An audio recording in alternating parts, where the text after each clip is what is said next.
자, 예수님께서 오늘 나병 환자를 고치시고 또 중풍병자를 고치시는데 주된 메시지는 병자를 고쳤다라는 데 개념보다 죄에 관련된 개념입니다.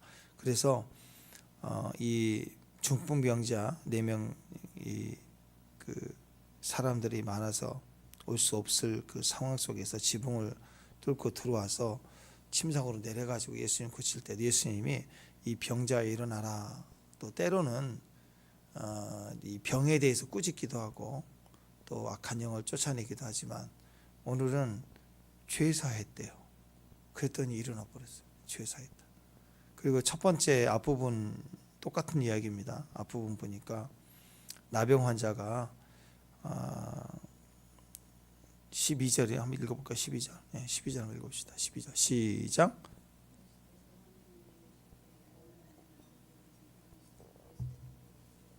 원하시면 나를 깨끗하게 하실 수 있나이다. 여기서 깨끗하게 하실 수 있다.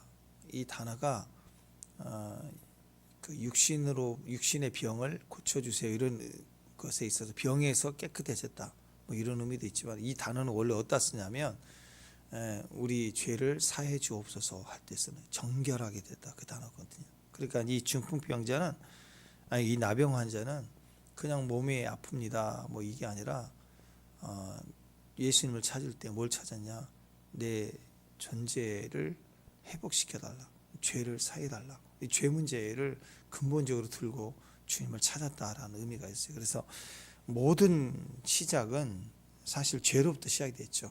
사망이 죄로 말미암아 왔었고 또 종신토록 수고해야 일도 먹고 산다 뭐 이런 저주도 마찬가지입니다. 다 죄로 말미암아 또 우리의 질병 또 이 시기 질투 미움 이 모든 악에 속한 어둠의 모양은 다 죄로부터 왔다. 근원이 바로 이 죄를 사해 주는 것에 있다. 이게 굉장히 중요한 이야기입니다. 자, 앞부분 그 나병 환자 고치는 이야기 중심으로 봅니다.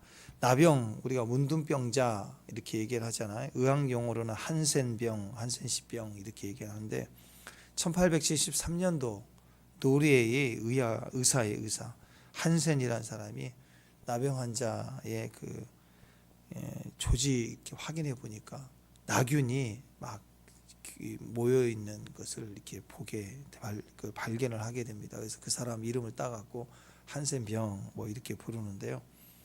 살이 막 썩거나 막 문드러져요. 이렇게 힘없이 툭툭 떨어져 나가요. 그래서 우리말로 문드러지다. 그래서 문둥병 그래요. 문둥병. 욕이 아니라 문드러진다 이거야. 그래서 이걸 우리가 문둥병 이렇게 얘기했는데 일단 나병의 특징은 감각이 없는 게 무서운 겁니다. 그래서 불에 타들어가도 몰라요. 그래서 코가 어느 날 썩어 들어가는데 떨어져 나가. 그래서 떨어지지 말라고 막 붕대를 감는 거 손가락 툭 떨어지고 이게 썩어 떨어지는지 몰라. 지나가다 툭 부딪히면 썩어가던 게 툭 떨어진다고. 그래서 너무너무 무섭죠. 이 나병 감각이 거의 없다. 이게 가장 큰 문제가 되지 않겠습니까? 그러니까 의식적으로 우리가 부정한 병이다. 그렇죠? 성경에서는 부정하다. 그래서 접촉하면 부정하다. 그러니까 사실 이제 이게 전염병은 아닌데 영적으로 의식적으로 공동체 안에서 부정하다. 그래서 구별을 하게 됩니다. 영적으로 조금 해석을 이렇게 의도를 본다 그러면 가장 큰 저주 중에 하나가 뭘까? 죄에 대한 감각이 없는 것. 그보다 더 큰 저주가 어디가 있어요?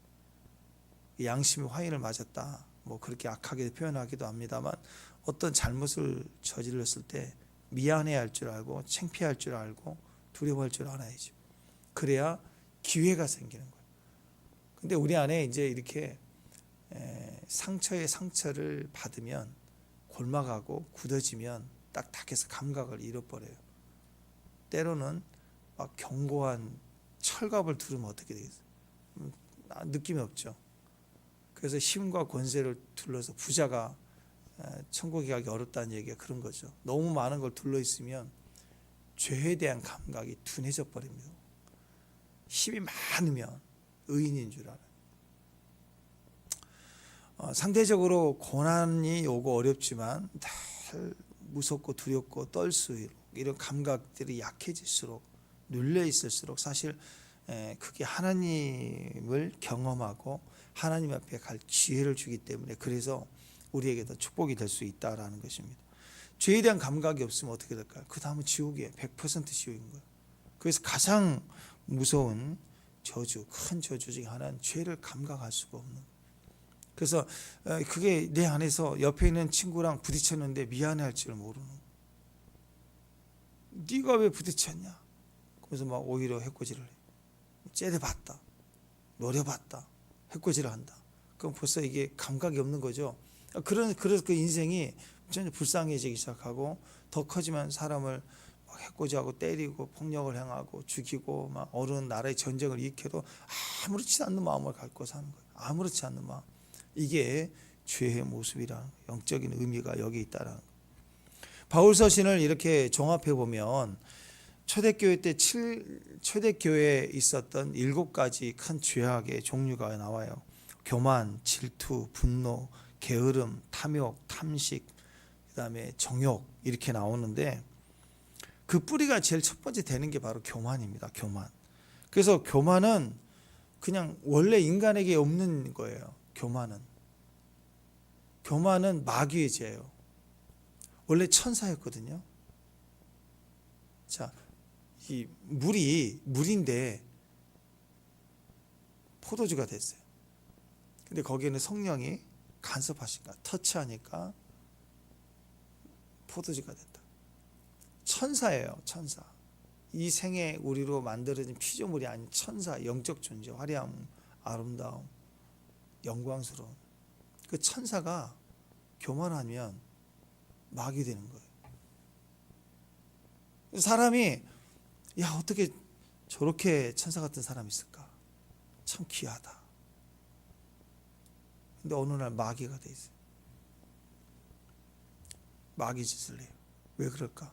그 교만이 들어갑니다. 교만. 근데 그 교만이라는 건 원래 우리 게 아니에요. 인간에게 창조될 때 있었던 게 아니에요. 근데 마귀가 선악과를 따먹게 할 때 우리 안에 자기가 가진 교만을 집어넣어 주는 거라고. 외부로부터 들어온 거예요. 그 교만이 들어오면 마귀가 되기 시작해요. 마귀의 생각을 해요. 음란해요. 폭력적이에요. 판단해요. 죽이려고 해요. 원래 우리 게 아니라고. 원래 인간에게 주어진 우리의 잘못이나 죄악이 아니에요. 그 뿌리가 되는 게 교만입니다. 성화를 깔다 한번 하나님처럼 되라. 동등되라. 그죠? 하나님과 동등됨을 취하지 아니하시고 예수님인데 하나님이신데도 취하지 않는데 마귀는 인간으로 하여금 피조물로 하여금 동등돼야 된다. 그러니까 지금 이 시대가 계속해서 차별 자꾸 갖다 먹으려고 그러죠. 여기서 문제가 되기 시작하는 거예요. 그러면 마귀 짓을 해요. 갖다 먹으려고 하면. 근데 인생은 원래 공평하지 않아요. 태어날 때 남자, 태어날 때 여자예요. 그걸 차별로 접근하는 바보가 어디가 있어요. 남자로 태어난 것은 남자로서의 아름다움과 비전과 부르심이 있는 거고 여자는 여자로서의 아름다움과 부르심이 있다고 그 길을 가야 되는 거라고. 피조물은 피조물의 길을. 또 모든 사람은 나이가 들면 또 약해지는 거고 또 젊었을 때 점점 강해져 갈 때 어린아이에서 강해져 갈 때 그 모습대로 우리가 가야 되는 게 맞는 거예요. 그런데 거기에 그 소유의 간격 또 힘의 간격 이 간격을 가질 때 그 있는 것을 내리고 분배하고 나눌 때 거룩한 회전력이 생기는 거예요. 그 회전력은 이 나침판의 방향을 눈금처럼 온도계의 눈금처럼 하나님과 우리의 관계를 설명해 주는 거예요. 그래서 이 회전력이 있을수록 살기가 좋아져요. 그래서 이게 관계가 있으면 누가 내려와야 되냐면 더 여유가 있고 가지고 있는 사람부터 내려와야 돼요. 하나님부터 시작이 돼야 되고 부모부터 시작이 돼야 되고 위로부터 베풀기 시작해야 돼요. 그게 은혜로 공급이 되고 베풀어질 때 이것을 겸손이라고 은혜를 베푼다고 그래서 이게 거룩한 회전력을 가지게 되는 겁니다. 근데 이 간격이 있을 때 밑에 있는 사람들이, 연약한 자들이 가진 자들을 뺏으려고 그래요. 이게 마귀 짓이 되는 거예요.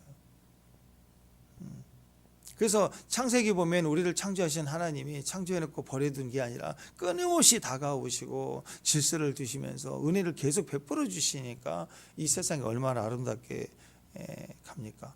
평등하게 주님이 내려오신 게 아니라 성삼위 하나님도, 성부성자 성령 삼위 하나님도 단 하나님이시지만 그 안에 질서를 가지고 회전력을 가지고 있어요. 그러니까 정지에, 팽이가 막 도는 것처럼 정지에 있는 것 같지만 회전력을 가지고 있죠. 지구도 정지에 있으면 큰일 납니다. 자전을 하고 있고 공전을 하고 회전력을 가지고 있는 거예요. 우리 심장도 회전을 계속해야 돼요. 피를 막 펌프질을 해야 되는 거예요. 굳어져 버리면 큰일 나기 시작하죠. 그 시작이 뭐냐? 교만이에요. 교만하면 동등되려고 그래요. 자꾸 끌어올려서 나를 끌어올리고 누구를 끌어내리고 해서 보좌를 만들려고 하는. 그러면 천사가 마귀가 되기 시작합니다. 결국 교만은 자기를 파괴하고 주변을 다 파괴해버립니다. 교만은 자기가 교만한지를 몰라요. 남들은 다 아는데. 그래서 이게 영적인 한센병이에요. 그래서 무서운 거예요. 이게 영적 나병이라고. 그러니까 나만 장군이 나병 걸렸는데, 나병 걸렸으면 좀 겸손해야 되잖아요.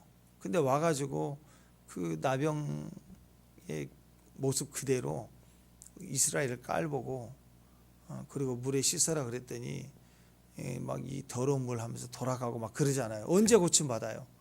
그 히브리 여자아이, 종으로 부렸던 여자아이가 얘기를 했을 때, 출발했을 때 낫기 위해서 출발했고, 또 명령을 하면 듣지 않겠느냐, 해봐라 했을 때도 듣잖아. 이렇게 자기를 꺾을 때예요.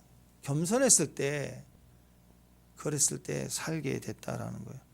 그러니까 교만하면 어떤 일이 터질 때 후회하고 반성을 하는데 절대로 회개를 안 합니다. 교만하면, 교만한 사람들은 미안하다는 말을 안 해요. 그래서 결국 끝이 좋지 않고 망해갈 때도 하나님에 대한 원망으로, 세상에 대한 원망으로 자살을 한다든지 이렇게 하면서 끝나는 거예요. 그게 교만의 모습이에요. 그러니까 수시로 우리가 나이 들수록 겸손해지고 성숙해지면 작은 일에도 늘 미안하다, 죄송하다, 이게 쉽게 되죠. 그렇게 돼야 어른이 되는 거라고. 그러니까 신앙은 이렇게 이해하는 게 아니라 받아들이는 거죠. 축복합니다. 그런데 뭔가 말만 하면 교만은 자꾸 이해하려고 그래요. 따지려고 그래요. 판단하려고 그래요. 그래서 불평이 먼저 나오고 옳고 그름이 나오고 이랬다 저랬다. 그게 왜 교만이에요, 교만. 왜 그럴까? 자기를 신뢰하니까. 자기가 판단하는 거예요, 끝까지. 이해가 잘 안 된다고. 근데 겸손은 뭐예요? 이해가 되고 안 되고 불평이 불공평하고 공평하고 따지잖아요. 겸손은 일단 받아들이는 거라고. 수용하는 거예요. 왜? 하나님의 선하심을 믿으니까. 교만은 자기를 신뢰하니까. 겸손은 하나님을 신뢰하니까. 자기 판단을 신뢰하니까 자꾸 무슨 말을 하면 이해가 돼야 되는 거예요. 자꾸 이해가 안 돼. 그러나 겸손은 이해가 아니라 믿는 거기 때문에 받아들이는 것부터 시작을 합니다. 이해가 안 될 만큼 받아들인다. 그게 겸손한 자예요. 그래서 하나님의 선하심을 신뢰하는 게 신앙 모습 아닙니까? 다 하나님의 모든 일은 나에게 잘되게 하세요. 마귀는 우리에게 유익된 일을 줘도, 먹을 걸 갖다 줘도 다 나쁜 거고, 나에게 돈을 갖다 줘도 나쁜 의도가 있는 거예요. 다. 사기꾼이 좋은 거 선물 주는 거 다 나쁘잖아요. 그죠? 근데 부모는, 또 선생님은, 또 우리 환경에 진짜 좋은 친구는 때로는 우리에게 막 힘들게 하는 거, 힘들게 하는 일을 시키는 거, 듣기 싫은 소리를 하는 거, 그게 다 유익한 거라고. 좋은 것만이 아니라 나쁜 것도 줘도 다 나에게 유익이에요. 근데 사기꾼은 나쁜 것만 아니라 좋은 걸 줘도 다 나쁜 말이라고. 그게 좋게 들리면 안 되는 거죠. 다 나에게 잘되게 하시는 거예요. 선하신 분이에요. 항상 우리를 선하게 하십니다. 여기서 받아들여야 돼요. 그 말씀을 받아들이고 순종하라. 그것을 이해하려고 하면 절대 순종이 안 됩니다. 충성하라 그랬는데 이해하려고 하면 절대 충성이 안 되는 거예요. 충성은, 순종은 받아들이는 거예요. 이해하는 게 아니라고. 이해하려고 하는 것을 말하는 게 절대 아닙니다. 여러분이 여러분이 큰 부자인데 고관을 맡은 자, 회사를 운영하는데 제일 옆에서 측근에서 모든 것을 다 고관 열쇠를 맡길 만한 사람이 있다. 그럼 그 사람은 어떤 사람을 맡기겠어? 똑똑한 사람, 따박따박 따지고 확인하고 늘 그런 사람을 쓰겠어요? 아니면 잘 수용하는 사람 쓰겠냐고. 따박따박 따지는 사람은 뭐 회사의 법률팀이나 뭐 해갖고 뭐 오다를 줘서 확인하라 명령할 때나 쓰는 거지. 진짜 중요한 도장을 맡기거나 이런 비밀 키를 맡길 사람은 수용적인 사람을 맡기는 거 아니에요? 천국도 마찬가지입니다. 하나님 그런 사람을 쓰세요. 오히려 머리가 또박또박 자기 이해하려고 하는 사람은 그 기름기를 빼니라고 시간이 오래 걸려요. 오래 걸린다고. 철저히 하나님이 그것을 훈련시킨 다음에 쓰신다라는.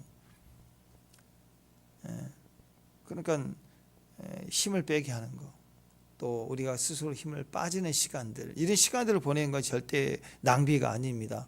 그러니까 고집 피우면 안 돼요. 고집 피우면 안 되고 그냥 신앙으로 사는 거, 받아들이는 거. 시간을 돌아보면 시간이 참 축복인 것 같아요. 요즘 시간이 너무 아까운 것 같아요. 시간 낭비하는 최고의 방법이 뭔지 아세요? 고집 피우는 거.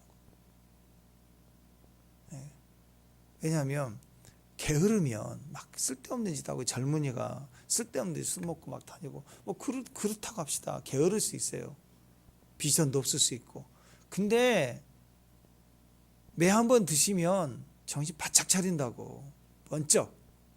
근데 고집을 피운 사람은요, 매를 들어도요 그 맞으면서 끝까지 버틴다고. 쓸데없는 데 고집 피우고 하나님께 시간 다 낭비하고 하나님께 반항하고 그런 거라고. 그래서 이게 인간의 죄와 연결되는 거고, 거기에 교만으로 가는 거예요. 그러니까 여러분 고집 피우면 안 돼요. 교만하면 안 돼요. 받아들여야 돼요. 받아들여야 돼요. 이게 영적인 나병 환자의 모습이에요. 똑같아요. 매를 맞고 하나님 기회를 주는데도, 훈계하는데도 듣질 않아요. 코 떨어지고 달 떨어지고 막 손가락 떨어져 나가는데 계속 고집 피우는 거 똑같은 거예요. 그래서 구약에서는 나병 환자 그러면 이건 하나님 앞에 부정하다. 그래서 아주 답답하잖아요. 듣질 않고 고집 피우고 교만할 때 하나님으로만 이게 고침 받을 수 있다. 그런 의도에서 병 자체를 나쁜 병이라 보는 게 아니라 그 병의 증상이나 영적 해석을 의식적으로 하나님 정해 주신 게 나병 환자들에 대해서만큼은 이건 하늘의 징계다. 이건 세상으로 고칠 수 있는 병이 아니다. 너희들은 저기 멀리 가라. 그래서 나병 환자는 참 불행합니다. 몸에 병이 생겼지만 의식적으로 격리돼야 돼요. 그래서 이게 영적 전염을 말하는 거예요. 실제로 이 병균이 전염되는 건 아니지만 사람들은 가까이 오지 못하게 하고 이렇게 억울함이 있긴 하죠. 그런데 이 격리의 의미는 결과적으로는 부정함 때문이에요. 그래서 사람들이 지나가면 격리에 대한 책임을 져야 되기 때문에 누가 오면 난 부정하다 하고 막 소리 질러야 돼. 사람이 오다가 나병 환자네, 절로 돌아가자. 자기가 부정하다, 나는 교만하다, 나는 충성하지 못한다, 나는 머리가 팍팍 돌아가야지만 내가 믿는다, 나는 확인해야지만 산다. 이걸 계속 하고 다녀야 되는 거예요. 그게 얼마나 힘들어요. 만약에 부정하다 그러지 않으면 돌로 쳐 죽여 사람을 때려도 그게 죄가 되지 않았다, 그런 얘기입니다. 그러니까 오늘 말씀에서 나병 환자가 동네에 있는 예수님께 나와서 예수님을 보고 엎드려 구하죠. 그러니까 이건 목숨을 걸고 나온 행동이죠. 나병 환자는 마을에 들어올 수 없어요. 동네에 들어올 수가 없어요. 들어온다 할지라도 사람 없을 때 오면은 부정하다 오면 사람들 피해갈 뿐만 아니라 산속이나 길거리에서 그런 거지, 동네를 향하여 들어오면서 막 동네 사람 많이 있는데 오면서 부정하다 하면 저놈 나쁜 놈이네, 의도로 왔다 그래가지고 거기 돌로 쳐 죽인다고.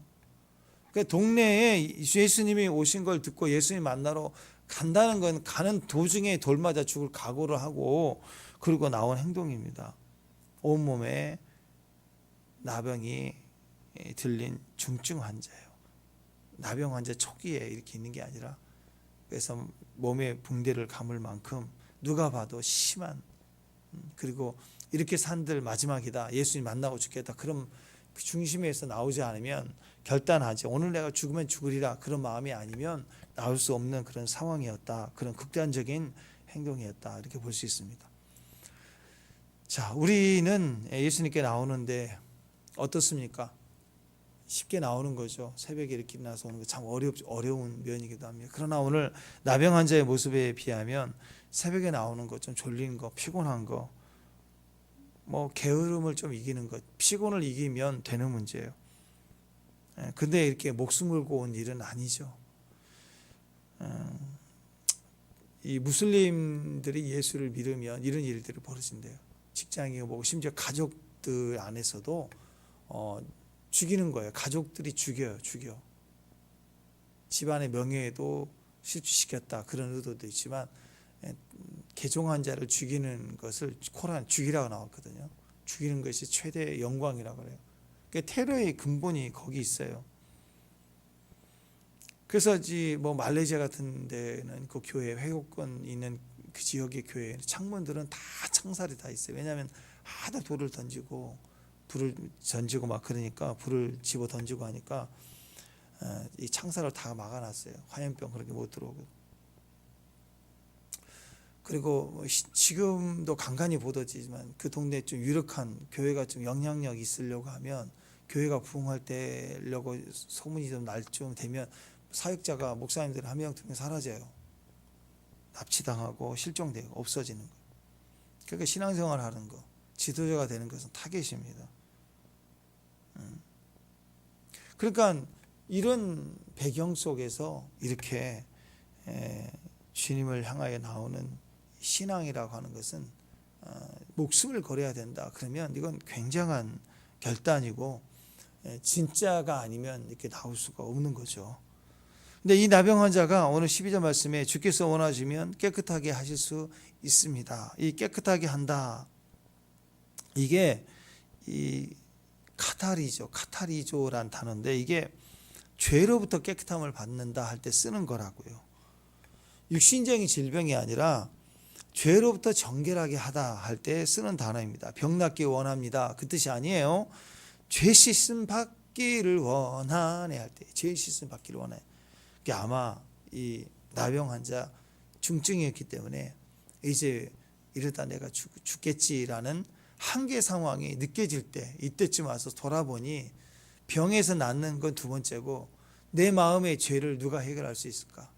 그리고 나병 환자가 되니까 정상적인 이스라엘 회중에서 끊어졌잖아요. 예배를 못 드려요. 그러니까 일주일에 한 번이라도 이렇게 안식일을 지키고 나와야 되고, 적어도 절기 때 예배 참석을 하고 싶은데 못 들어오니까 병은 두 번째고 영적으로 너무 공고해지고, 내가 이러다가 구원받지 못할까, 이 죄를 어떻게 해결할까, 이거에 대한 눌림이 상당히 컸던 것 같아요. 그러니까 이 나병 환자는 무엇보다도 제산 받는 거, 영적으로 자유함이 내가 죽기 전에 가장 큰 축복이 아닌가, 아마 그런 고민을 많이 했을 것 같아요. 그래서 이 육신은 오늘 죽더라도 영혼은 건진 받아야지 라는 마음에서, 그런 예수님이 마을에 계시다 할 때 오늘 아니면 기회를 놓치겠다, 그런 마음으로 내가 죽더라도 영혼은 구원받자, 그런 마음에 깊은 내면의 죄에 대한 고통이 있었던 것 같아요. 때로는 보통 사람들보다 때로는 나병 들기 전에 어떤 큰 죄를 지었고, 그걸 자기만한 죄, 해결되지 못한 죄가 남아서 늘 생각하고 있다가 이건 해결받아야지 내가 천국 가겠다 하는 그런 생각이 있었다면, 오히려 나병 환자 되기 전에 남들보다 더 죄를 지은 그 죄가 오늘 예수님께 이끌게 만드는 자극이 되기도 하는 거죠. 그러니까 그냥 이렇게 부자로 있다가 나병 들어서 격리된 사람은 이런 게 없죠. 그냥 어떻게 병만 나을까, 여기에만 아마 꽂혀 있을 수 있어요. 똑같은 죄인인데 죄인인지는 모르는 거예요. 근데 죄를 지은 사람은 죽음이 다가올 때 죄에 대한 고통이 있다라는 거예요. 그래서 죄 씻음 받기를 원합니다 하고 주님을 찾아와서 주님을 향하여 소리를 질렀을 때 병 낫기를 원합니다 아니라 저는 죄인입니다, 죄를 사해 주기를 원합니다 하는 절박한 목소리가 컸다라고 볼 수 있습니다. 그러니까 여러분, 우리가 하나님 앞에 나올 때 그냥 나오는 사람보다 심한 불치병에 걸려서 주님 앞에 나오는 건 더 큰 거죠. 그죠? 조금 더 들어가 볼까요? 주님 앞에 나올 때 병자로 나오는 것하고 죄인으로 나오는 것하고는 완전히 달라요. 겉으로는 죄인으로 나온 사람, 누구나 다 죄인이지, 별로 절박해 보이지 않아요. 근데 막 팔을 막 붕대를 감고 걷지를 못하는데 쩔뚝거림이 오고 병원에서 안 된다고 하는데 링겔 꽂고 막 기어오고 이런다면 되게 절박해 보이잖아요. 근데 오늘 모습을 보십시오. 뭐가 진짜라면 육신의 병보다 죄인으로서 주님을 찾는다는 건 너무나도 다른 모습이더라. 어떤 사람이 병자로 병이 있어서 나오기도 합니다. 근데 그 병자로 나오는 사람의 내면이 아파서 나오긴 하지만 그 의식의 구조가 나는 그래도 의인이다, 내가 그래도 죄는 짓지 않았다, 그런 마음으로 나올 수 있죠. 그렇지 않겠어요? 그러면 그런 병에 걸렸지만 마음의 의식은 나는 저 사람보다 나아, 이런 의식을 가지고 의인이라면 어떤 생각을, 나는 병에 걸렸지만 이건 부당하게 걸린 거야, 내가 왜 병에 걸려야 돼? 저 살다가 큰 사기를 당했어요. 물질에 큰 손해를 받았어요. 다 망하게 됐어요. 근데 그 속에 의인의 모습이 있어요. 나는 잘못한 적이 없어. 그러면 내가 왜 돈을 잃어야 돼? 내가 왜 이런 사건을 당해야 돼? 한번 억울한 쪽으로 가요. 반드시 마음이 의로운 사람은, 세상으로 진짜 의로는 아닌데 스스로 의롭다고 생각한 사람은 병이 들거나 돈을 잃거나 관계가 끊어지거나 그럼 뭐가 올라오냐면 내가 왜 이걸 당해야 돼 하고 원망하고 탓을 하고 분노하게 돼요. 저도 어려운 일을 딱 당하니까요, 내가 뭘 잘못했는데 왜 이런 일이 나한테, 막 이게 몇 년을 가더라고. 몇 년을. 이 깊은 곳에 뿌리를 내리고 파고 들어가는 깊은 곳에 내가 살아있는 걸 시퍼렇게, 나는 잘못한 거 없잖아, 내가 왜 이런 억울함을 당해야 돼, 이게 막 올라온다고. 그렇게 씻어내도. 근데 내가 죄인이다 라고 접근하는 사람은요, 죄 때문에 병든 것이라고 생각합니다. 왜냐하면 인류의 역사에 죄로 들어올 때 죽음도 왔고 질병도 왔고 가난도 왔고 다 왔기 때문에 내가 사는 그 땅에 그 엉겅퀴를 내기 시작하고 다 모든 환경도 다 탓이 인간의 모습이라고, 죄로. 그러니까 이게 딱 정확한 사람은 꼭지점이 죄예요. 그렇기 때문에 죄인이다, 내가 죄 때문에 병든 것이다, 그러니까 병의 근원을 가지고, 그게 죄니까 주님 앞에 나오는 거고, 물질의 손해, 억울한 일을 당한 일에 근원이 죄인 걸 알기 때문에 죄를 들고 나오는 거기 때문에 그 내가 당한 일에 대해서 막 억울해하거나 분노하거나 그러지 않죠. 이걸 뭐라고 그래? 회개라고 그러는 거예요. 회개. 그래서 하나님 앞에 나올 때 어떤 사건 속에 우리는 주님께 회개하는 모습 많이 봐요. 근데 법정에 가면 분명히 악한 범죄자가 있고, 그리고 피해 보던 사람이 분명히 있어요. 그래서 재판을 하는 건데 민사로 가서 비슷비슷하게 서로 죄가 있는 정도가 아니라 100%라고 볼 수 있는 죄인이 있고 100% 억울하게 당한 피해자가 있음에도 불구하고 재판을 할 때 보면 다 내가 옳다라는 거야. 내가 옳다. 변호사가 옆에 얘기하고 검사가 얘기할 때 보면 반드시 죄를 죄인으로 끌어가지 않고 그 안에서 참작해달라고 하면서 나름대로 주장을 펼치면서 옳다라고 얘기를 하는 거예요. 나도 옳다. 법정을 해요. 근데 주님 앞에 가가지고 내가 100% 의로운 것 같아도 주님 앞에 나오면 100% 죄인이고 회개밖에 없는 거예요. 아멘? 근데 법정에는 100% 죄인도 100% 회개가 아니에요. 살라고 의로운 거예요. 여러분 요즘 재판하는 거, 청문회 하는 거 이런 거 보면 재밌지 않나요? 다 뭐라고 재판을 해요. 뭐라고 확인을 해요?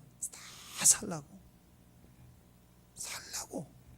좀 그런 각오 없이 계엄 선포하고 그랬을까? 했으면 그냥 죽어버려. 그냥 죽으라고.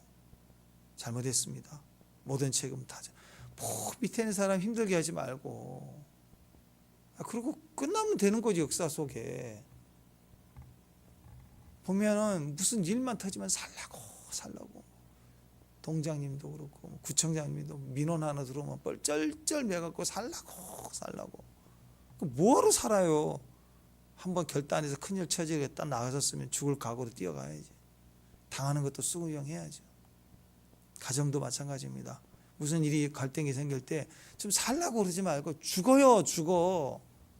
죽어버려. 그냥 어쨌든 책임자는 이 사건에 책임은 나구나. 미안해. 그러고 가라고. 설령 누가 잘못을 했을지언정 따지지 말고. 엄마가 그러면 살아요. 아빠가 그러면 살고. 다 살라고. 내가 옳다라고. 그 집안의 싸움은 그냥 가족이 싸우는 게 아니라, 가족이 싸우면 그렇게 사랑 싸움으로 가야 되는데 보면은 가족은 없어지고 고아 대표가 나오고 나그네 대표가 나오고 과부의 대표가 나와가지고 과부하고 나그네하고 막 싸우고 옆에 고아가 막 또 싸우고 그래요. 왜 그래요? 다 자기 살라고. 일이 그렇게 되더라는 거예요. 하나님 나라에서는요, 부당함이, 억울함이 세상이잖아요. 그러니까 있을 수밖에 없어요. 그걸 그 근원을 따라 들어가면 고아도 결국 죄 문제이고 나그네도 죄 문제이고 그렇잖아요. 과부도 죄 문제. 그 증세가 아니라, 종류가 아니라 죄를 들고 주님 앞에 회개하는 거, 거기에 강력한 능력이 있습니다. I am sinner. 내가 죄인입니다. 이거보다 더 위대한 고백이 없어요. 주님께 나올 때 주님 고쳐주세요. 뭘요? 이 병든 이 몸, 그것도 감사하죠.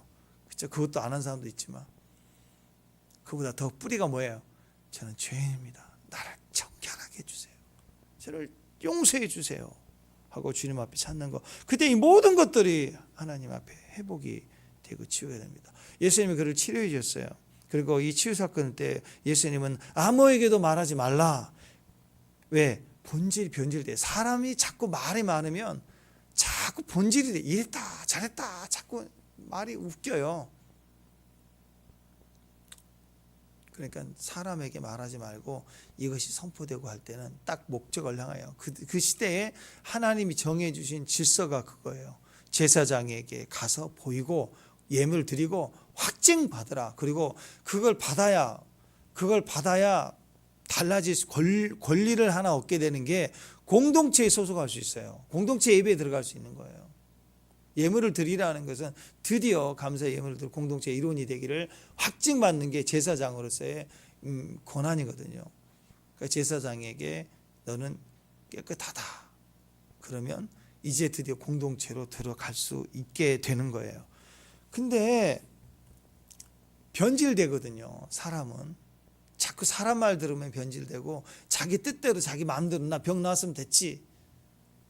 아니죠. 죄 문제예요. 죄 문제에 떳떳하지 못했던 문제에 자유함을 얻고 자유케 되기라고 우리를 집어넣은 것이겠죠. 여러분, 상황에 상관없이 우리는 항상 우리의 본질, 뿌리가 되는 본질을 좀 다룰 수 있어야 돼요. 죄인이 예수님을 만나는 거, 그게 본질입니다. 그게 모든 것의 시작이에요. 상대가 나에게 무슨 말을 할 때 병 얘기하고 아프다고 얘기하고 막 다 이런저런 얘기를 하는데 그 뿌리는 뭐냐면 왜 나를 분노하게 하고 이 상황을 어렵게 만들까? 다 그 뿌리가 다 죄라는 거예요. 죄. 나도 죄인인데 저 사람도 죄인이구나. 또 내가 이렇게 아픈데 저 사람도 아프구나. 아프다는 걸 전제로 두고, 그리고 그 본질을 위해서 다가설 줄 알고 얘기할 줄 알고 기다릴 줄 아는 거. 오병이어 기적이 일어난 이후 사람들이 엄청나게 예수님을 따랐어요. 그때 예수님이 뭐라고 그랬냐면, 야, 저들은 갈급회사가 아니야. 떡을 먹고 배부른 까닭이다라고 얘기를 합니다. 사람이 참 신기해요. 변질됩니다. 신앙 때 이런저런 기적과 능력을 보고 좋아지면 좀 배불러지면 조금 배불러지면 이상하게 변질이 됩니다. 오히려 병자로 나오면 먹을 것 때문에 나오고 가난해져서 매달려서 외치고 취직하겠다고 막 생명 걸고 외치고 뭐 그것도 하나의 기회가 되면 좋지만 모든 것이 그렇게만 죄인으로 나오는 것은 없고 본질로 나오는 것은 없이 상황 가지고만 붙들고 막 나오는 신앙이 되면요, 그거 해결되는 순간 그것 때문에 와요 또.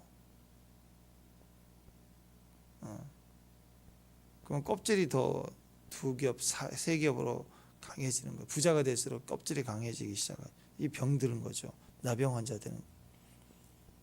사람들은 신기합니다. 어려울 때는 기도해요. 더 어려우면 더 기도해요. 근데 조금 풀리면 당장 끊어지는 게 기도예요. 조금 풀리면 조금 배불러지잖아요. 기도가 안 돼요. 술 취하지 말라 이는 방탕한 것이니 그랬죠.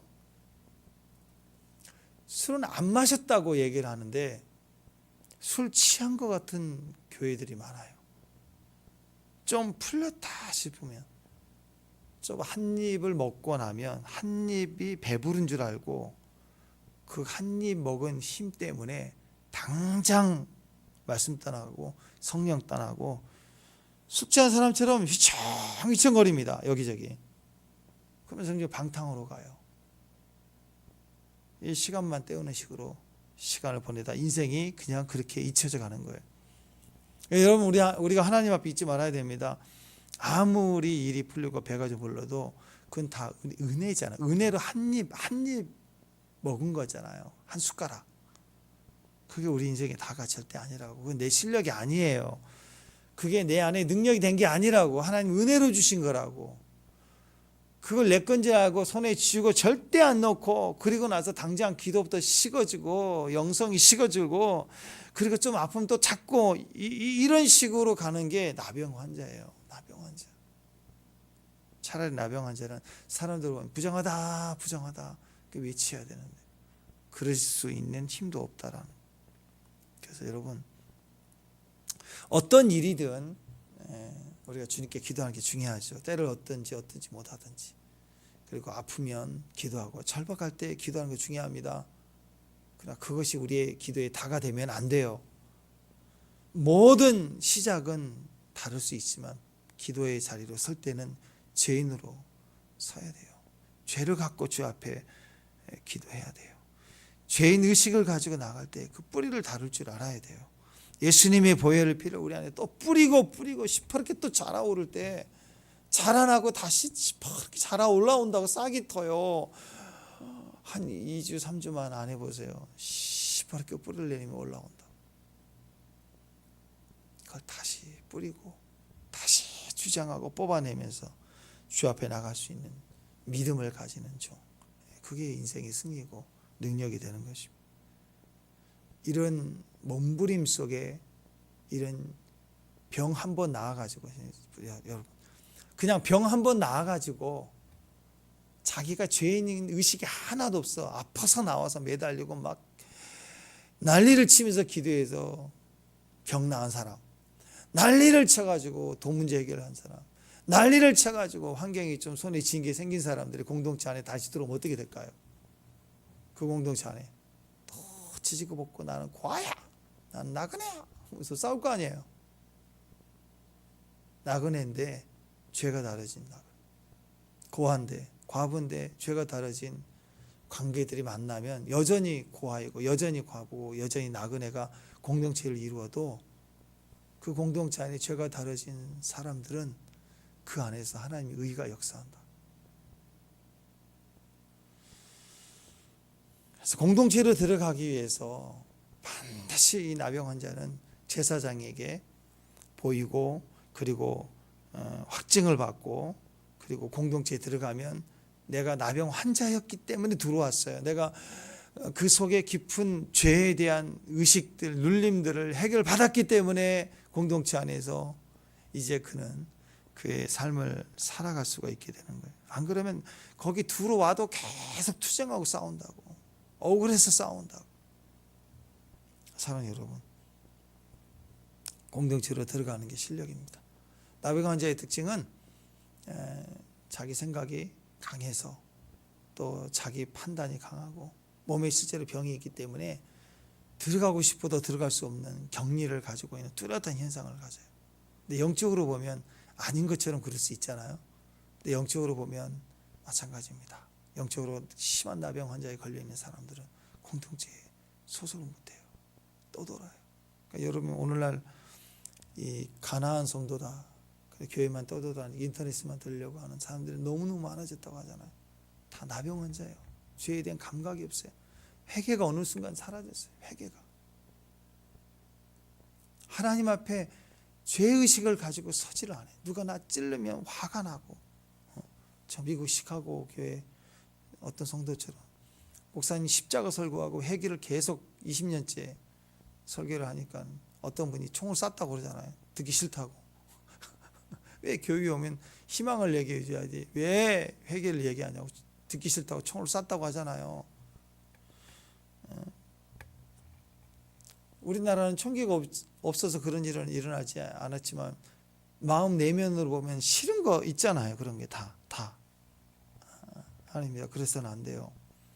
공동체에 들어갈 수 있는 게 영성이고 그게 믿음입니다. 오늘 나병 환자가 언제 치료받아서 예수님 공동체에 계세요. 그 공동체를 향하여 들어갔어요. 뭐 때문에? 예수님이 내 죄를 사해 줄 수 있고 병도 사해 줄 수 있고 어떤 문제를 해결해 줄 수 있다. 그러나 내 죄를 이 본질을 뿌리를 해결할 수 있는 분은 예수님밖에 없다. 그 하나면 공동체 안에 들어올 수 있어야 돼. 들어올 수 있어야 공동체에서 살 수 있는 영적 자격이 지워지고 병까지 환경까지 책임져지는 일이 일어난다. 오늘 나병 환자를 한번 묵상해 보시면서 공동체 안에 떠나면 안 됩니다. 성장이 없습니다. 공동체는 서로 모였기 때문에 다 자기가 가진 고난과 상황이 제일 큰 것처럼 여겨요. 근데 우리가 공동체를 이루는 방법은 자기가 당한 거 미치는 게 아니고 그 당한 그 깊은 곳에 뿌리는 다 죄라는 거예요.